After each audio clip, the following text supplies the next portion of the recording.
নমস্কার বন্ধুরা, কেমন আছো তোমরা সবাই? আমার পেজে তোমাদের সকলকে স্বাগত জানাই। আজ আমি তোমাদের কলকাতার বিখ্যাত একটি স্মৃতিসৌধ ভিক্টোরিয়া মেমোরিয়ালের কিছু বহির্দৃশ্য দেখাবো। তাহলে চলো দেখে নিই।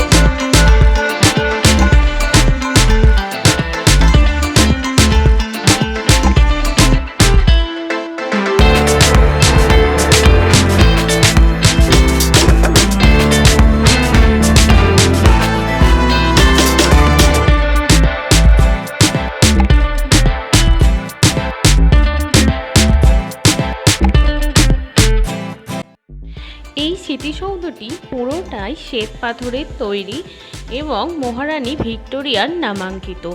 দেশ বিদেশ থেকে বহু পর্যটক আসে এই স্মৃতিসৌধটি দেখার জন্য। বর্তমানে এটি জাতীয় প্রদর্শনীশালা হিসেবেও পরিচিত।